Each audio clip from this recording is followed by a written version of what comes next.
Te voy a hacer una pregunta que puede cambiar lo que le pasa a tu mente a partir de hoy.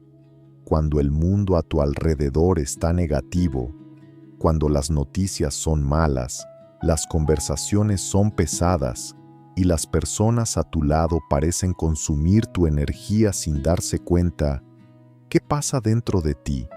Porque existe una diferencia silenciosa entre quien es destruido por el ambiente y quien se construye por dentro, a pesar del ambiente.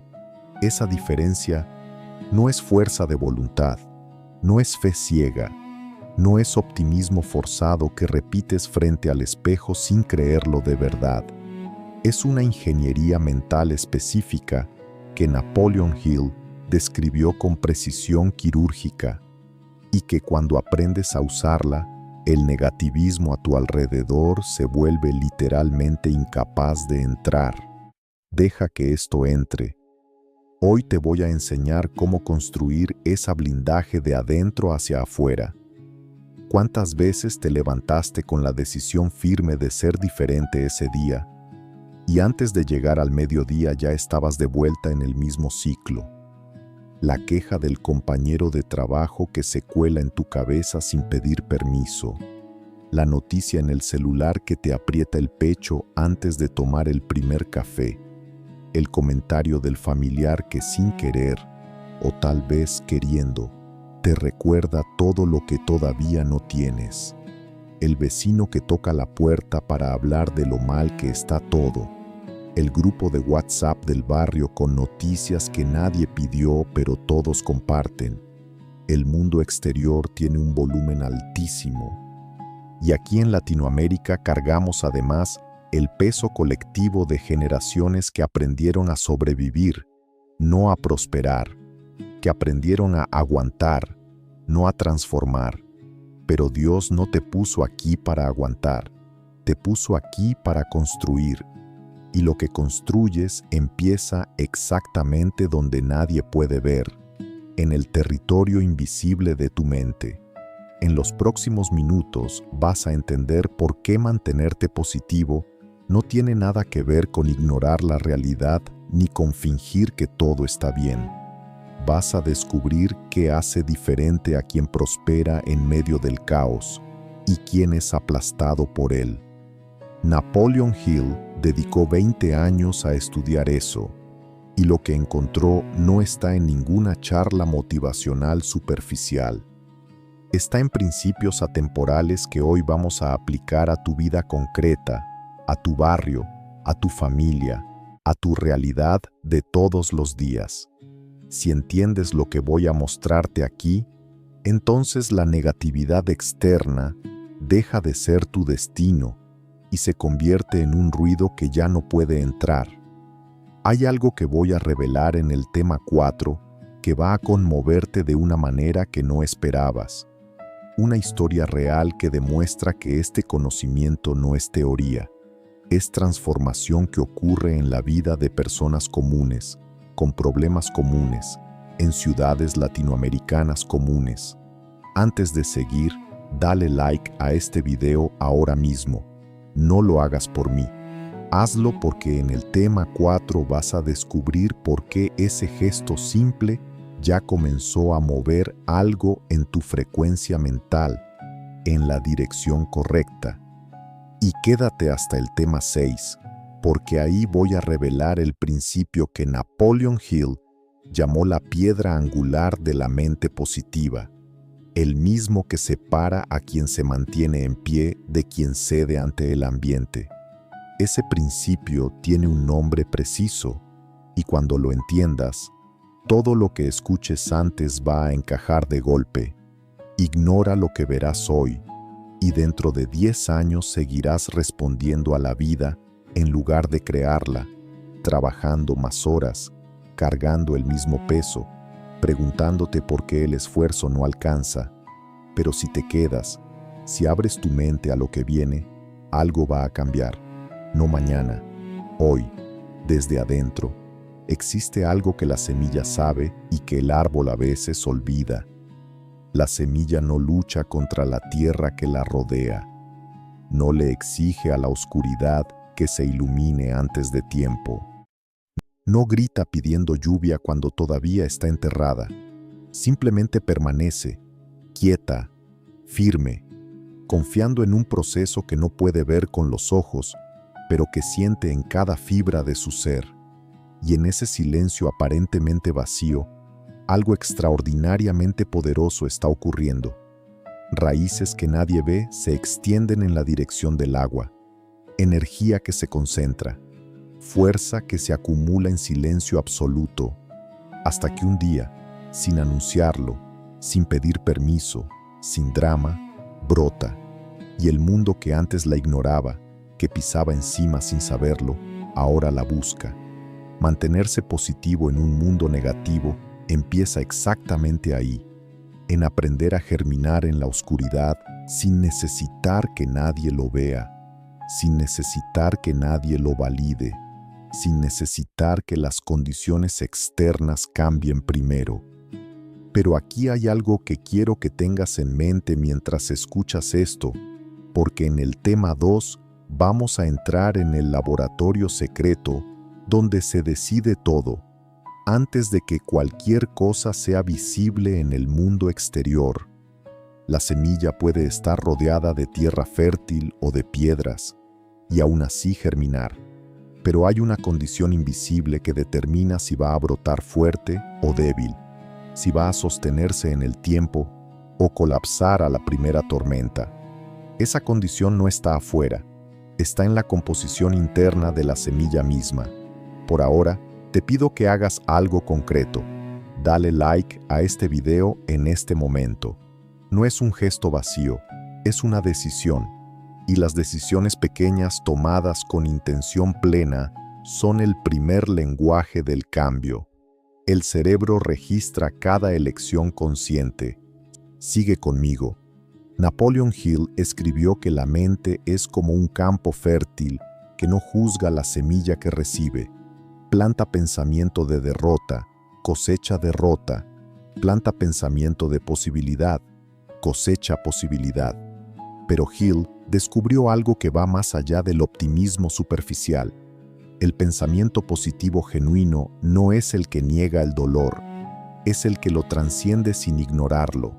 Es el que mira la cuenta en rojo en la app del banco y dice, sin ilusión barata, esto es temporal, estoy construyendo algo diferente. Piensa en don Aurelio, un ferretero del barrio Tepito en Ciudad de México, que durante la crisis económica del 94 veía a sus vecinos cerrar sus negocios uno por uno. Él no fingía que todo estaba bien. Él mantenía el foco puesto en lo que todavía podía controlar. Su actitud frente al cliente, la calidad de lo que ofrecía, el orden de su local, la forma en que hablaba de lo que vendía. Mientras el negativismo colectivo arrasaba la cuadra entera, su ferretería sobrevivió. No por suerte, por la fuerza invisible del silencio interior que él mantenía activo, incluso sin saber nombrarlo con palabras exactas. La Biblia, en el libro de los Proverbios, capítulo 4, versículo 23, dice: sobre toda cosa guardada, guarda tu corazón, porque de él mana la vida. Guarda no significa esconder ni huir, significa proteger con intención, significa ser deliberado con lo que dejas entrar. Dios no te llama a la ignorancia del mundo, te llama a la soberanía sobre tu mundo interior. Y esa soberanía tiene una práctica muy concreta y accesible.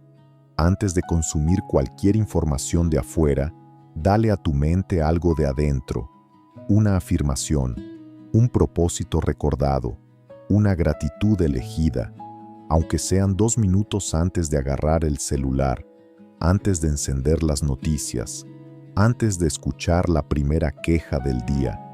Esos 2 minutos de silencio intencional son el escudo que hace que lo negativo rebote en lugar de penetrar.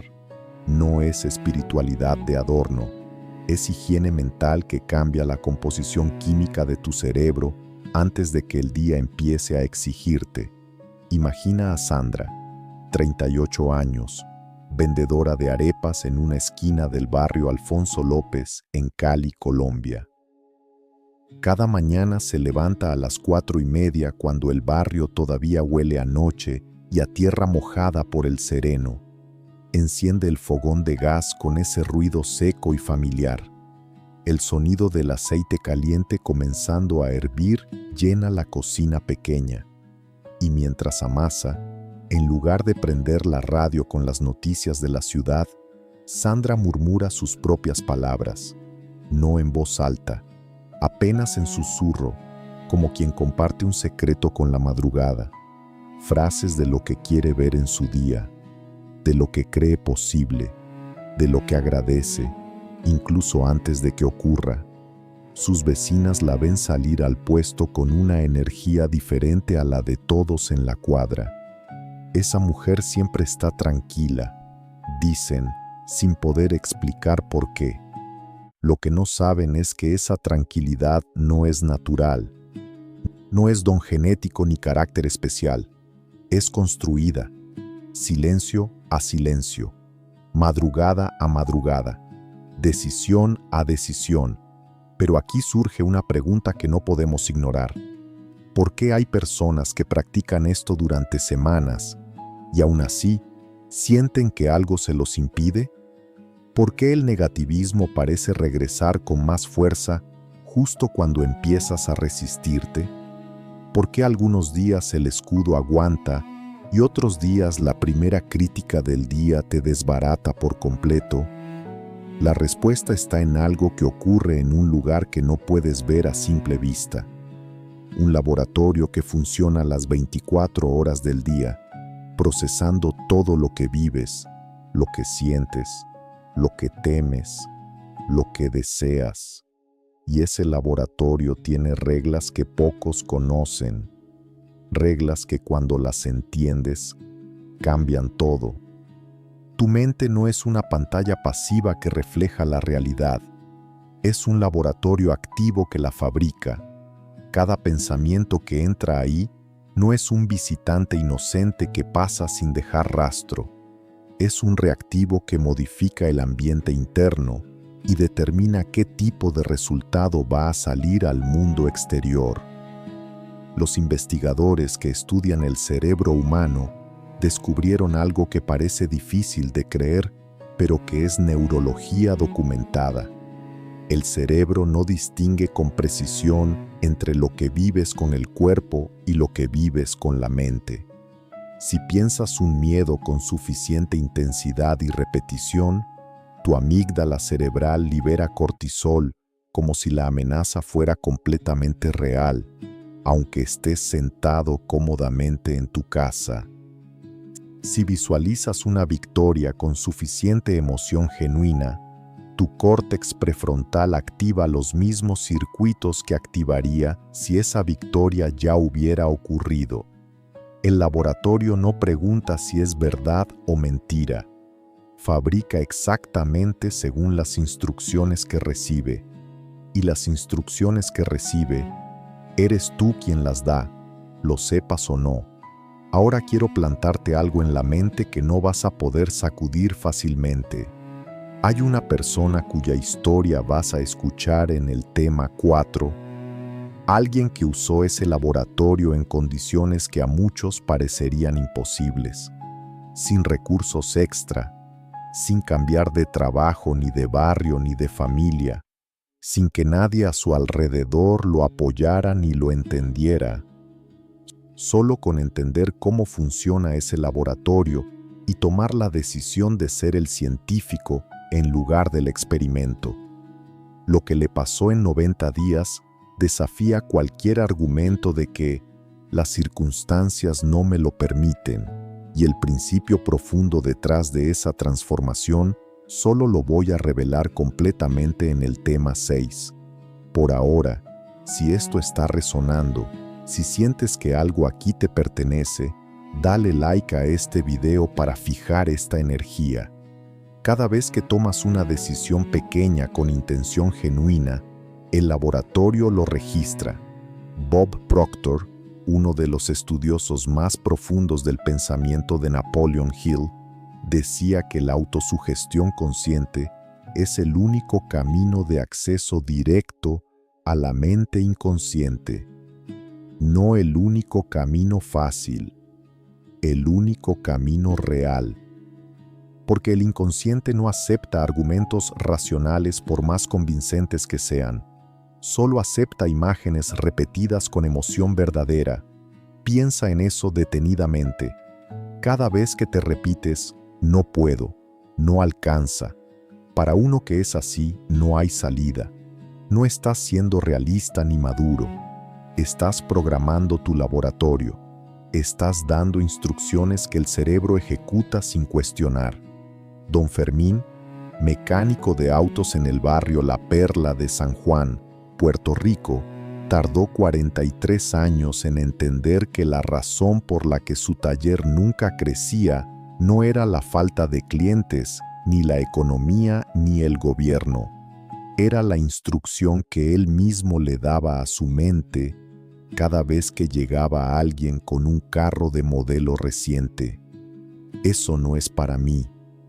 Yo soy para los carros viejos del barrio.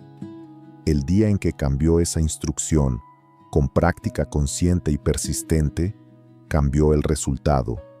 El sistema activador reticular, esa red de neuronas en la base del cerebro que funciona como filtro de toda la realidad que percibes, responde exactamente a lo que programas en tu laboratorio interno. Cuando tu mente dominante está saturada de negativismo y escasez, el SAR filtra para afuera todo lo que contradiga esa narrativa. Literalmente no ves las oportunidades aunque estén frente a tu cara.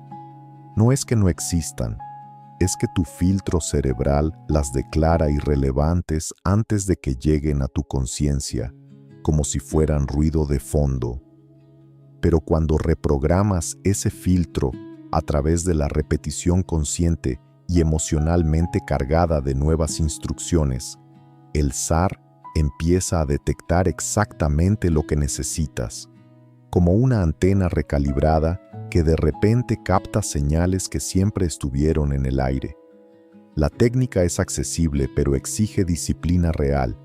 Elige 3 afirmaciones que describan quién quieres ser, no quién eres hoy. Repítelas en voz baja, con emoción genuina, 5 minutos al levantarte, no como obligación mecánica, como entrenamiento de laboratorio que construye la frecuencia del día. Son las 6:15 de la mañana en un departamento pequeño de Monterrey, México. Afuera ya empieza el ruido sordo de los camiones en la avenida. El olor a tortillas recién hechas de la vecina de abajo se cuela por la ranura de la ventana. Gabriela, 35 años, maestra de primaria con 2 hijos y un sueldo que nunca alcanza del todo, está sentada en el borde de la cama antes de que suene el despertador de todos en la casa. Tiene los ojos entrecerrados. No está dormida. Está hablando, bajito, con ella misma. Soy capaz. Mi mente es fuerte. Hoy veo posibilidades donde antes veía muros. Lleva 3 semanas haciendo esto sin falta. Todavía no cambió nada afuera. El sueldo es el mismo. La directora sigue siendo difícil. El papá del alumno problemático sigue llamando con tono agresivo. Pero ella siente algo diferente por dentro.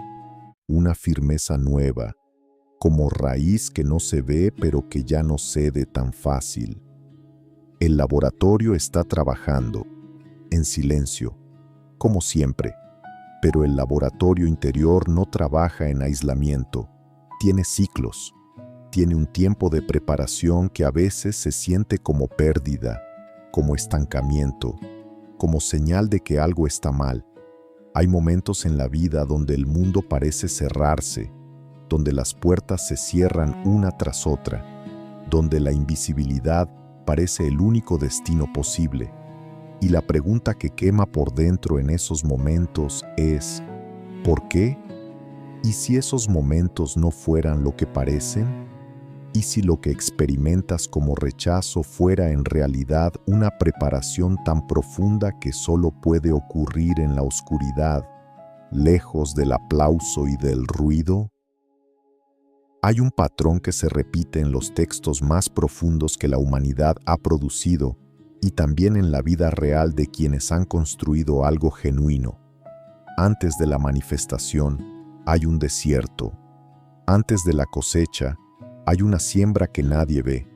El Evangelio de Lucas, capítulo 4, versículos 1 y 2, dice que Jesús, lleno del Espíritu Santo, fue llevado por el Espíritu al desierto y estuvo 40 días siendo tentado por el diablo. No 40 días en el templo recibiendo reconocimiento, no 40 días rodeado de seguidores que lo validaban, 40 días en el desierto, en silencio, en la prueba más íntima. La preparación más profunda siempre ocurre donde nadie te ve, donde no hay certeza de resultado, donde solo tienes tus convicciones más íntimas como compañía fiel. Y es precisamente ahí, en ese lugar incómodo y aparentemente vacío, donde se forma el carácter que va a sostener todo lo que viene después sin derrumbarse. Pero hay algo que necesito que te preguntes ahora mismo. Una pregunta que puede doler un poco, pero que es necesaria y honesta. ¿Estás en un tiempo de reclusión y preparación genuina? ¿O simplemente estás evitando? ¿Estás siendo construido en el silencio del desierto? ¿O estás escondido por el miedo disfrazado de paciencia? Existe una señal interna que distingue las dos cosas con claridad, y en el próximo tema, cuando escuches la historia que voy a contar, esa señal va a quedar absolutamente clara para ti. Vas a reconocerte, y lo que reconozcas puede cambiar la dirección de lo que viene con una fuerza que no esperabas encontrar aquí. El error que comete la mayoría cuando entra en un tiempo difícil es interpretarlo como señal de olvido divino, que Dios los dejó solos, que el universo conspiró en su contra, que algo está fundamentalmente roto en ellos y que por eso no avanza nada. Napoleon Hill observó este patrón repetirse en casi todas las personas que estudió. El punto de mayor oscuridad siempre precedía al giro más poderoso, no porque el dolor fuera necesario como castigo, sino porque en ese dolor las capas que limitaban comenzaban a ceder, la arrogancia disfrazada de seguridad, el miedo disfrazado de prudencia, las creencias heredadas de generaciones que nunca cuestionaste porque nunca tuviste razón suficiente para hacerlo. Piensa en Doña Esperanza, bordadora de ropa típica en Oaxaca, México, que perdió su principal cliente corporativo de un día para otro sin previo aviso. 3 meses sin contratos. Sus vecinas la veían como alguien en crisis terminal. Ella estaba, en realidad, aprendiendo a crear sin depender de nadie más. Ese tiempo de aparente reclusión la obligó a innovar algo propio, lo que terminó llegando a tiendas en Guadalajara, después en Ciudad de México, nació en los 3 meses que el mundo llamó su peor momento. El tiempo sagrado de la reclusión tiene 3 propósitos invisibles que casi nadie ve mientras los vive, porque el dolor del proceso hace muy difícil ver el diseño detrás. El primero, destruir la dependencia del juicio ajeno. Cuando nadie te ve actuar, aprendes a actuar sin la validación de nadie. Y eso es una libertad de un tipo que pocos conocen y que no tiene precio. El segundo, purificar el enfoque. Cuando las distracciones sociales se reducen, la claridad sobre lo que realmente importa emerge con una nitidez sorprendente y a veces incómoda. El córtex prefrontal, sin el ruido constante del ambiente, comienza a operar a una profundidad que en condiciones normales es prácticamente imposible de alcanzar. El tercero, y tal vez el más importante, construir la disciplina emocional que va a sostener la prosperidad cuando llegue. Porque la prosperidad que llega a una persona sin esa disciplina se va tan rápido como llegó. El tiempo de reclusión no es castigo. Es la fabricación del recipiente que va a poder contener lo que viene. ¿Cómo distinguir si estás en preparación genuina o en evasión? Hay señales internas que no mienten cuando las escuchas con honestidad. Primera señal: aunque todo afuera esté quieto, hay algo dentro que no deja de moverse. Una inquietud creativa, un impulso que no puedes explicar del todo, pero que tampoco puedes ignorar. Segunda señal: sientes que estás siendo limpiado de algo que ya no sirve. No es comodidad lo que sientes, es una incomodidad productiva, como músculo que duele porque está creciendo. Tercera señal: cuando estás en silencio genuino, no experimentas vacío sino presencia. La presencia de algo que todavía no tiene forma pero que se está formando. Cuarta señal: las personas que antes te drenaban la energía están quedando naturalmente afuera de tu círculo, sin drama, sin confrontación, como si el río simplemente hubiera cambiado de curso. El desierto no es castigo divino, es filtro, y lo que sobrevive al filtro sale con una raíz que ninguna tormenta va a poder arrancar.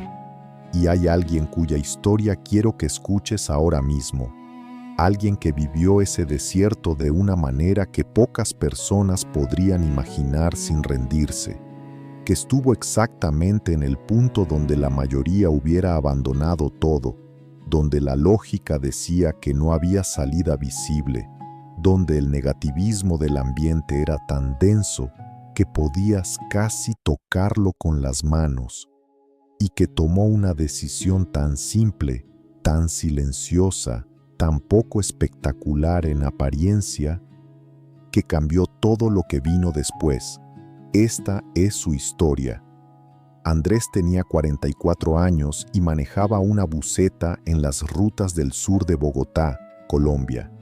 Levantarse a las 4:40 de la mañana era su rutina desde hacía 16 años. El olor a diésel fría en la terminal, el frío de la madrugada bogotana calándose por la chaqueta desgastada que nunca fue suficiente, el sonido del motor tosiendo antes de arrancar, ese era el tejido de su vida cotidiana. Y durante mucho tiempo lo aceptó con una resignación que él llamaba madurez y que en el fondo era rendición. Uno trabaja con lo que le tocó, le decía a su hermano los domingos. La deuda con el banco por el carro propio que nunca terminó de pagar. El arriendo del apartamento en el barrio Bosa que llegaba antes de que él cerrara el mes. La cuenta del colegio de su hija menor que siempre aparecía en el peor momento. El WhatsApp del banco mostrando el saldo en rojo 3 días antes del 15 de cada mes. Y encima de todo, el ambiente. Los pasajeros que subían cargando su propio mal genio como equipaje de mano. Los otros conductores en la terminal quejándose de la ciudad, del gobierno, del combustible, de todo lo que existe. Las noticias en la radio del punto de partida hablando de crisis, de inseguridad, de incertidumbre que nunca terminaba. Andrés vivía sumergido en un océano de negativismo del que no sabía cómo salir sin ahogarse. Pero lo que más lo aplastaba no era el dinero, aunque el dinero también pesaba. Era la sensación de que él mismo se había convertido en parte de ese negativismo, que sus pensamientos ya no eran suyos, sino una mezcla acumulada de todos los que habían subido y bajado por esa buseta en 16 años de ruta.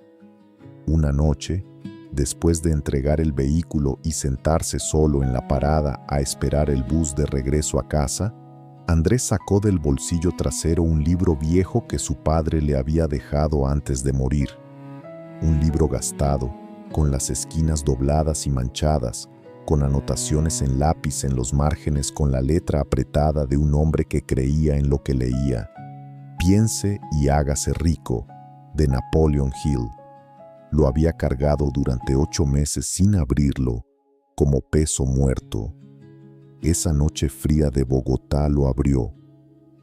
Y lo que leyó en la primera hora le generó una incomodidad que no esperaba, no porque fuera difícil de entender, sino porque entendía perfectamente todo y sabía que había estado haciendo exactamente lo contrario de cada principio que aparecía en esas páginas. Pero hay un detalle de esta historia que todavía no he revelado, un principio que Andrés descubrió exactamente en el día 47 de su transformación, que es lo que separa a quien se mantiene genuinamente positivo de quien solo lo intenta con la boca. Eso lo vas a entender completamente en el tema 6. Al día siguiente, Andrés hizo algo tan pequeño que si alguien lo hubiera visto desde afuera, no hubiera entendido absolutamente nada. Llegó a la terminal 20 minutos antes de lo habitual. Se quedó sentado en el carro apagado, en silencio oscuro, con los ojos entrecerrados. No rezó en voz alta. No hizo rituales elaborados que llamaran la atención de nadie. Solo eligió 3 pensamientos concretos sobre la persona que quería ser ese día. Conductor paciente ante lo impredecible. Mente abierta a lo que no había visto antes. Ojos atentos a lo nuevo, a lo diferente, a lo que siempre había estado ahí pero él nunca había detectado. Y los repitió en voz muy baja, como murmullo, durante 5 minutos antes de arrancar el motor. Los primeros días no cambió nada visible afuera. Los pasajeros seguían llegando con su energía pesada de madrugada. El tráfico de la autopista del sur seguía siendo el mismo caos. El saldo en rojo seguía esperando en la APE del banco. Pero algo comenzó a cambiar en la forma en que Andrés respondía internamente a todo eso. La amígdala, que antes disparaba estrés ante el primer imprevisto del día, empezaba a tener menos control sobre su reacción. El córtex prefrontal, estimulado por esa práctica matutina de silencio intencional, comenzó a operar con más claridad incluso en medio del ruido y el caos de la ruta. A la tercera semana, Andrés notó algo que genuinamente no esperaba. Su sistema activador reticular empezó a detectar cosas que antes eran completamente invisibles para él, aunque siempre habían estado en el mismo ambiente. Un pasajero que mencionó de pasada que estaba buscando a alguien de confianza para hacer entregas privadas con mejor pago que el colectivo. Una conversación entre 2 señoras sobre una empresa de transporte escolar que buscaba conductores con contrato fijo y prestaciones. Una nota en el tablero de avisos de la terminal sobre un programa de crédito subsidiado para vehículos propios que llevaba semanas pegada ahí sin que él la viera. Nada de esto era nuevo ni había aparecido por arte de magia. Todo eso había estado ahí siempre, en el mismo lugar, en el mismo ambiente. Lo que cambió fue el filtro desde el cual Andrés percibía su realidad. A los 30 días dejó de responder con tensión a los pasajeros difíciles, no porque los ignorara ni porque hubiera cambiado de ruta, sino porque había dejado genuinamente de darles el control sobre su estado interno. A los 45 días recibió su primera propuesta de trabajo extra con mejor ingreso, y en el día 47 algo ocurrió que Andrés no supo nombrar en ese momento, pero que comprendió profundamente después, cuando llegó el tema 6. A los 90 días, la vida de Andrés no era irreconocible para el ojo externo. Seguía manejando la misma buseta en la misma ruta del sur de Bogotá. Seguía viviendo en el mismo barrio, en el mismo apartamento, pero las deudas con el banco habían comenzado a reducirse porque el trabajo extra de entregas privadas le dio el margen que antes parecía imposible. Su hija mayor notó que él llegaba a casa diferente. «Papá, ¿qué te pasó? ¿Por qué estás tan tranquilo?», le preguntó un martes en la noche mientras cenaban. Y Andrés no supo cómo responder con palabras. Solo sonrió, porque la paz que él sentía no era ausencia de problemas. Era presencia de algo adentro que los problemas externos ya no podían tocar ni desbaratar. Lo que las personas del barrio veían desde afuera era un hombre que había tenido suerte.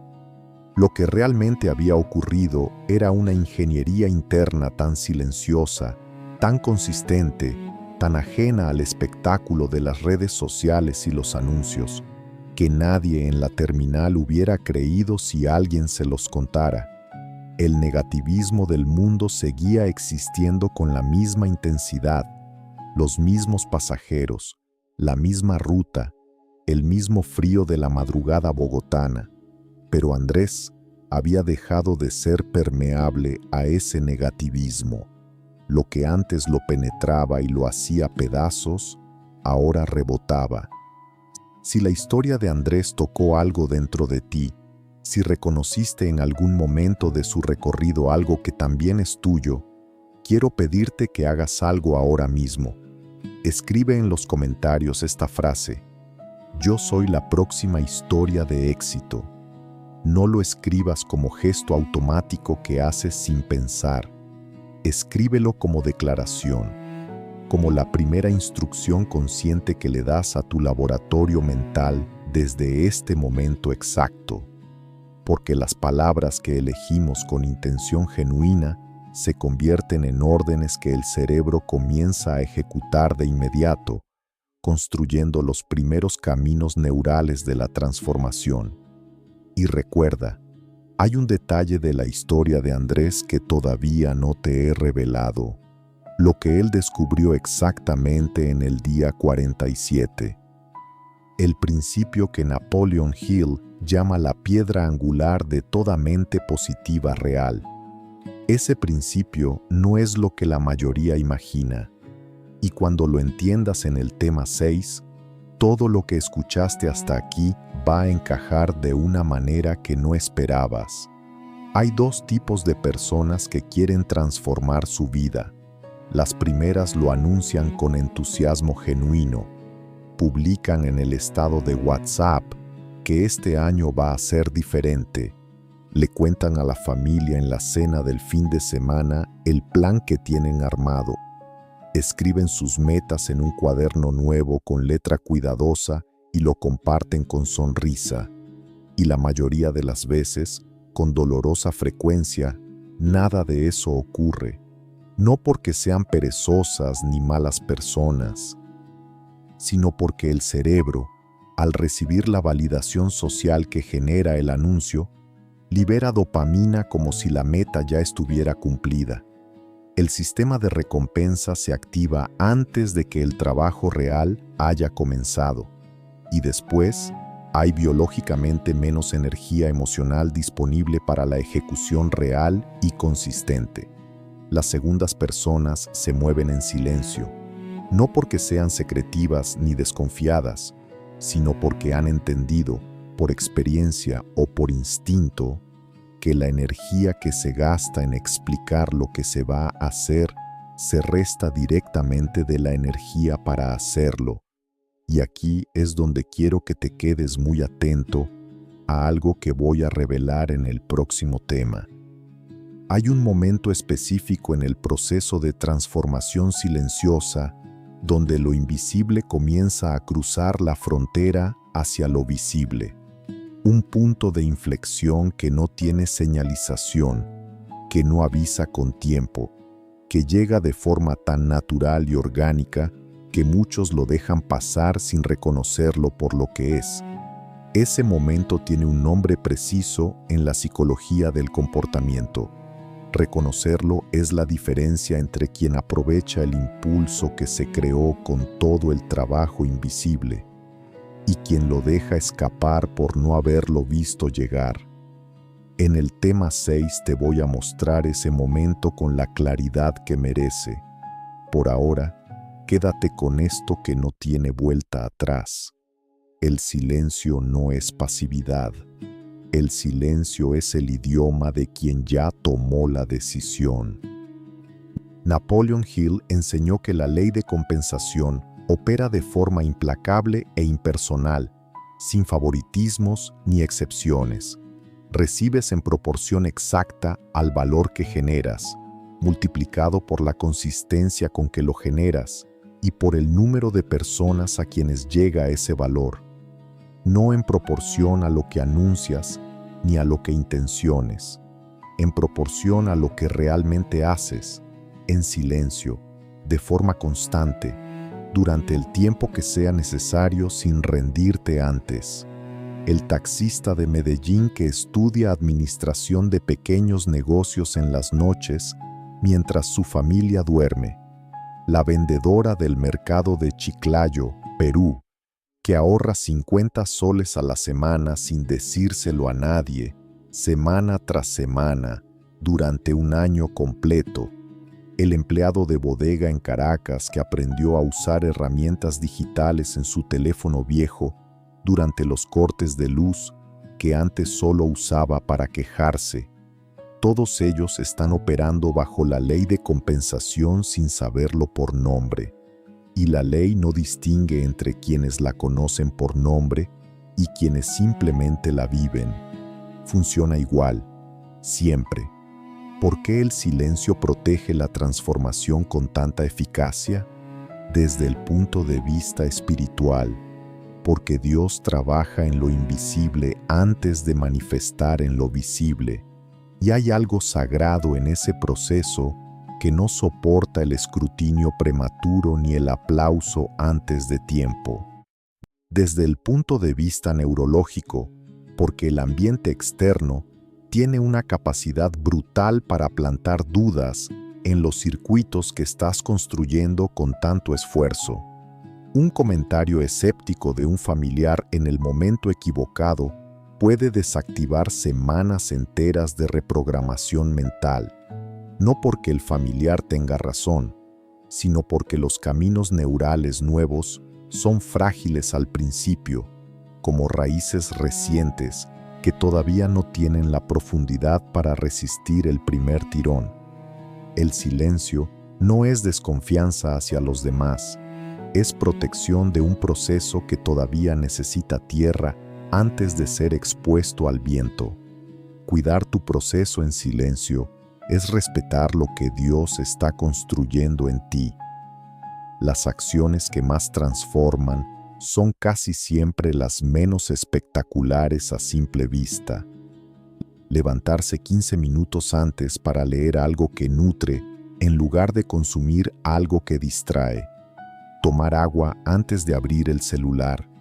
Caminar 20 minutos después del almuerzo pensando en posibilidades en lugar de problemas. Escribir 3 cosas por las que se puede estar agradecido antes de dormir, aunque el día haya sido difícil. Revisar las finanzas una vez por semana con honestidad, sin drama catastrófico. Devolver el saludo con calma a quien te trató con frialdad. Elegir no entrar en la conversación negativa del trabajo, aunque todos estén en ella. Cada una de estas acciones, tomada aisladamente, parece invisible e insignificante, pero la neuroplasticidad responde exactamente a este tipo de repetición acumulada.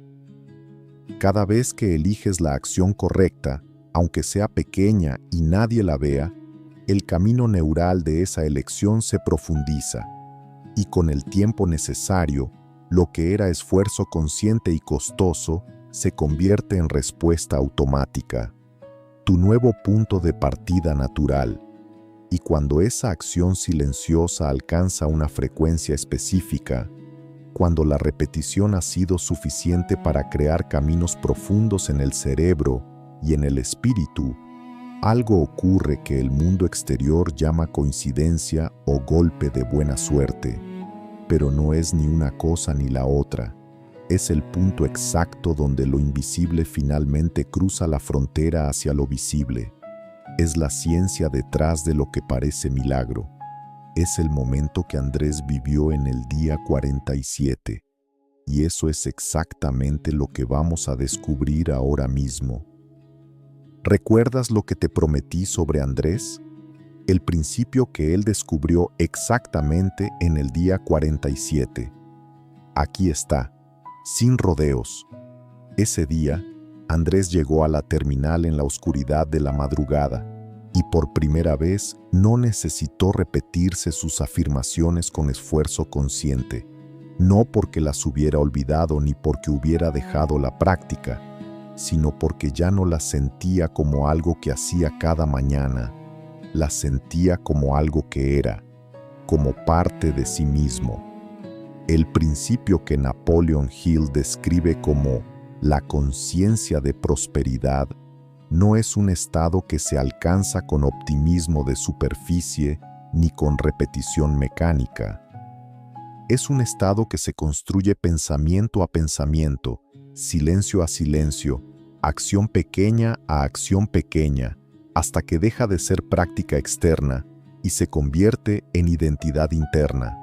Andrés dejó de pretender que era positivo. Se volvió positivo, no como actuación para la galería, como frecuencia natural desde la cual operaba, y fue exactamente en ese momento donde las oportunidades que siempre habían existido en su mismo ambiente comenzaron a llegar a sus manos de forma que antes hubiera llamado inexplicable. Y cuando juntas todo lo que aprendiste hasta aquí, el silencio interior, el laboratorio mental, el tiempo sagrado de reclusión, la acción no anunciada, la conciencia construida pensamiento a pensamiento, sucede algo que el mundo llama milagro y que la neurociencia llama alineación de sistemas. No son fenómenos diferentes, son el mismo proceso visto desde dos lentes distintos que dicen exactamente lo mismo. Si lo que estás escuchando hoy le haría bien a alguien que conoces, alguien que está en un momento difícil y que necesita saber que hay salida, comparte este video ahora. No esperes terminar. Hazlo en este momento, porque quien comparte conocimiento que transforma activa en sí mismo la ley de la generosidad que multiplica hacia quien da con genuinidad. En la conclusión te voy a dar algo que va a consolidar todo este recorrido de una manera que no se olvida fácil. La física cuántica nos dice que todo lo que existe vibra. Las moléculas de la mesa donde estás apoyado, el aire que entra y sale de tus pulmones mientras escuchas esto, los pensamientos que cruzan tu mente en este segundo.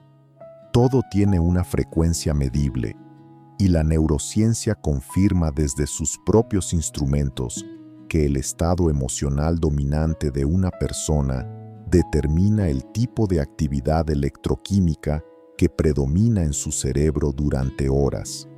Un estado de miedo crónico y esperado produce una actividad cerebral que literalmente estrecha el campo de posibilidades que el individuo percibe como disponibles para él.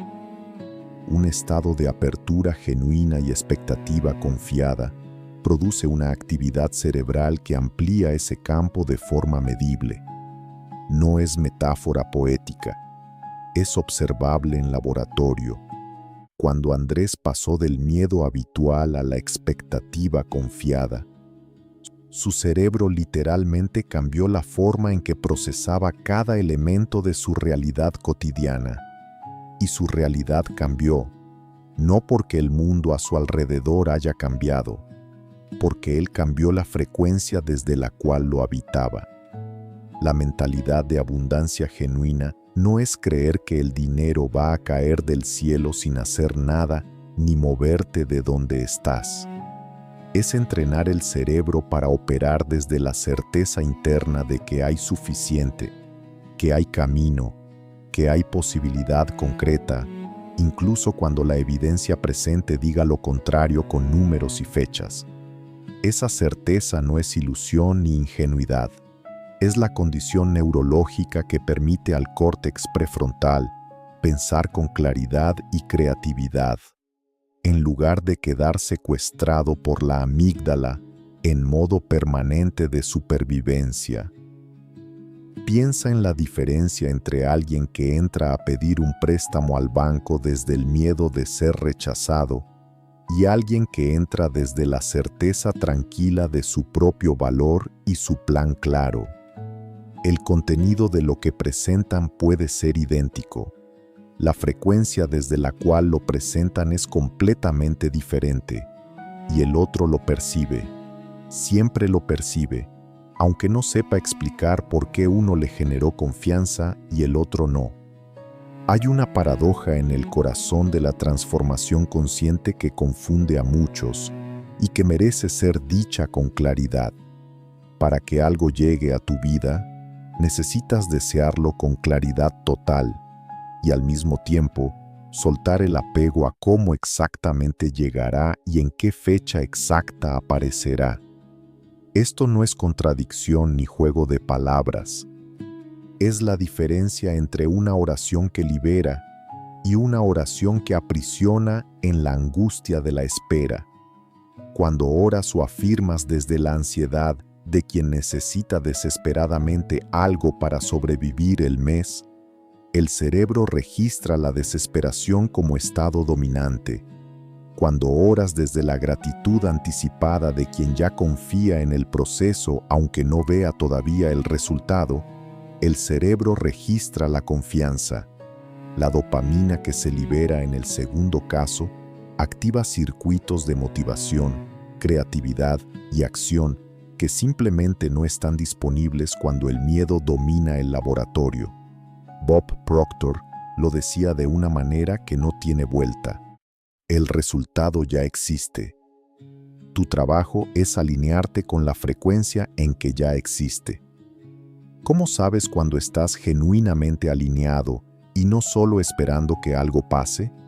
Las señales son sutiles, pero cuando aprendes a reconocerlas, son inconfundibles. Las sincronicidades comienzan a multiplicarse.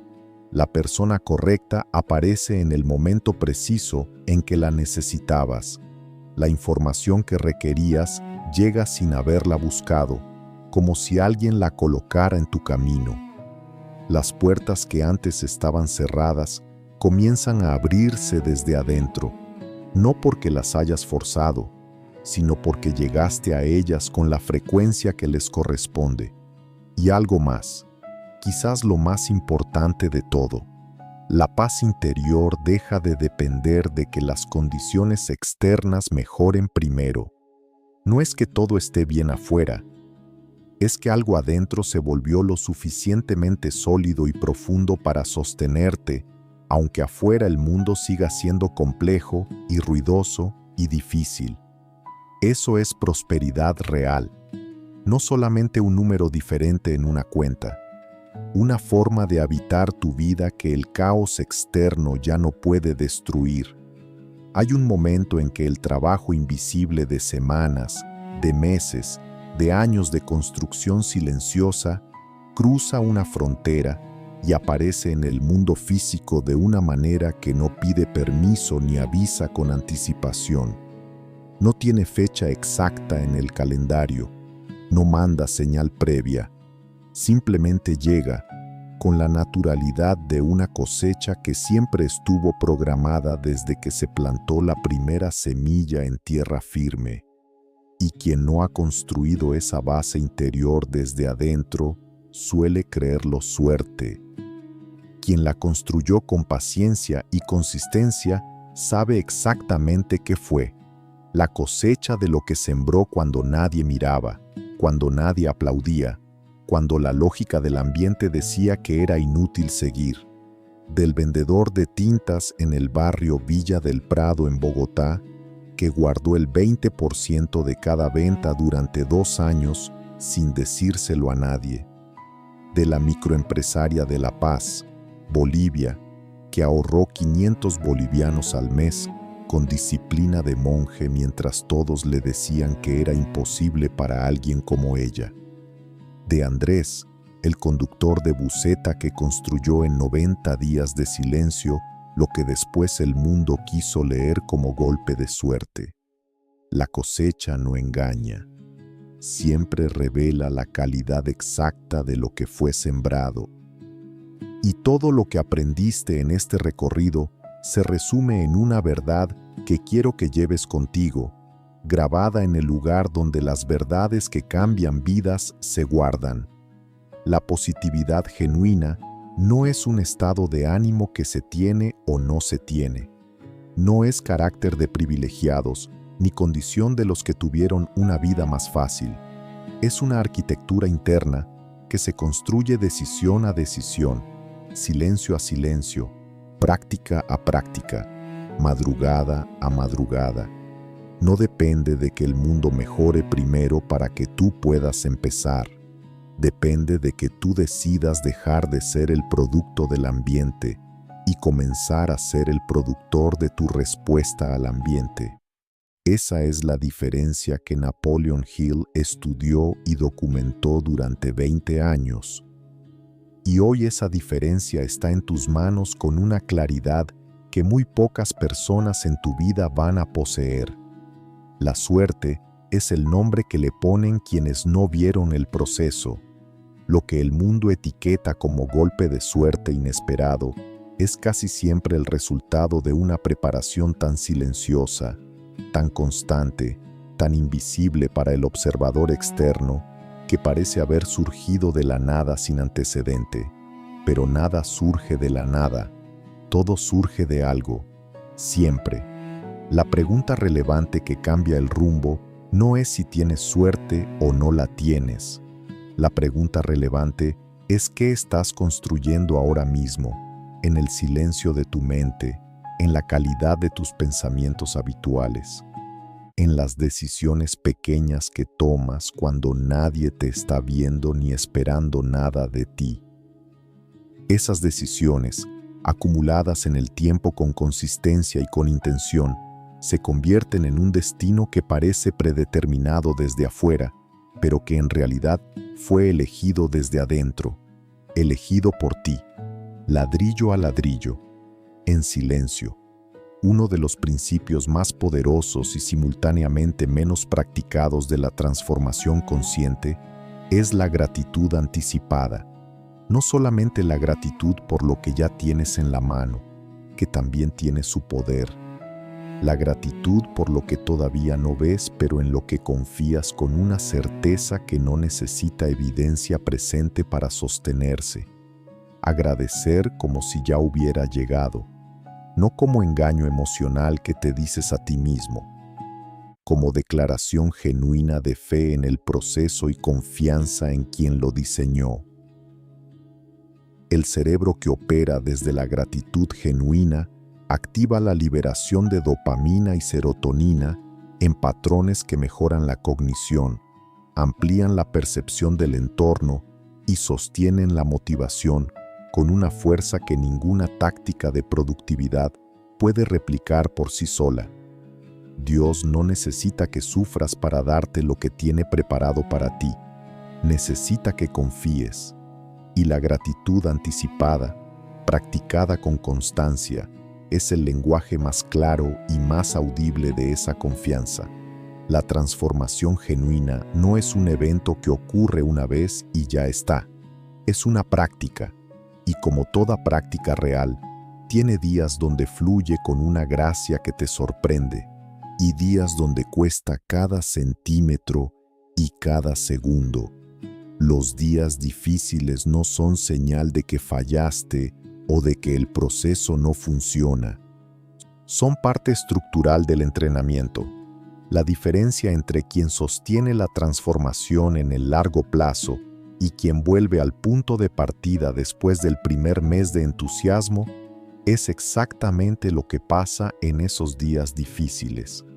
El que sostiene no regresa a la práctica porque se siente inspirado. Regresa porque entiende profundamente que la práctica es el vehículo, no el destino. La neuroplasticidad construye caminos nuevos y profundos en el cerebro exactamente así, con repetición que no depende del humor del día ni de las condiciones externas, con la decisión diaria de ser el arquitecto de tu mente, aunque ese día la construcción sea de un solo ladrillo pequeño y sin aplausos. Hoy aprendiste algo que no tiene reversa real. Una vez que el ojo interior ve, no puede volver a ver como antes veía. Una vez que entiendes con toda claridad que el negativismo del mundo no tiene poder sobre ti, a menos que tú deliberadamente se lo des. Esa comprensión no desaparece fácilmente. Puede que algunos días te olvides de ella bajo el peso de lo cotidiano.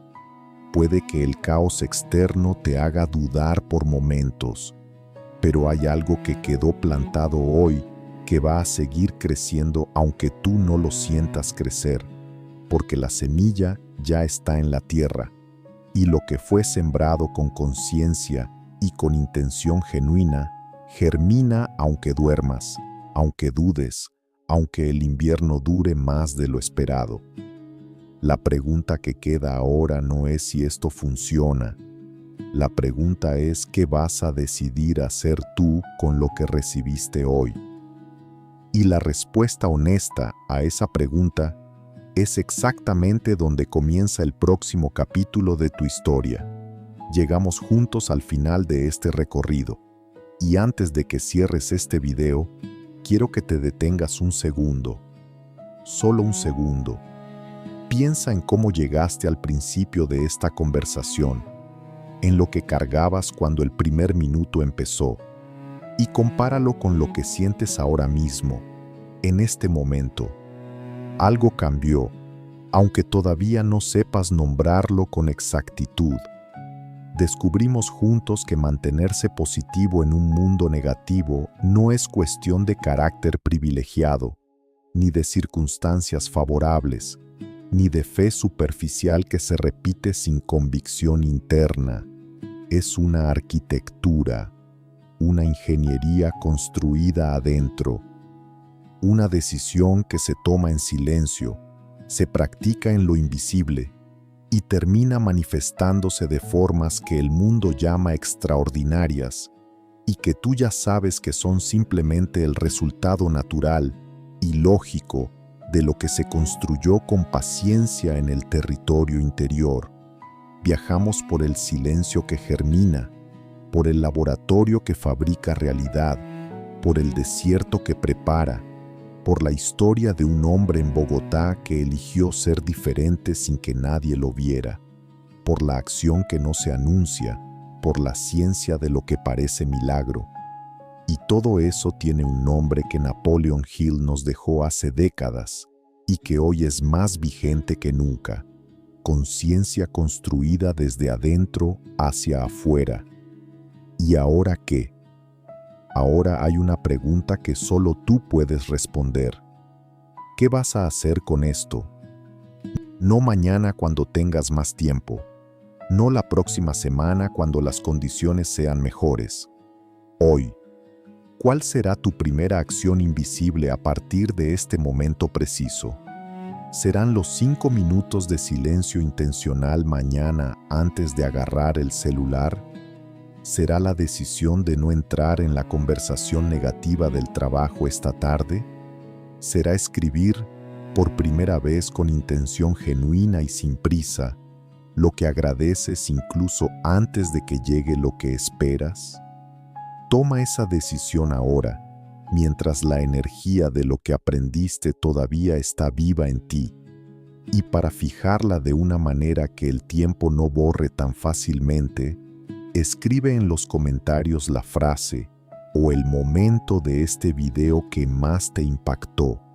No lo hagas por protocolo, hazlo por ti. Porque escribir lo que aprendiste activa en el cerebro el proceso de consolidación que hace que el conocimiento deje de ser información pasajera y se convierta en transformación que permanece. Antes de cerrar, quiero hablarte de algo con honestidad.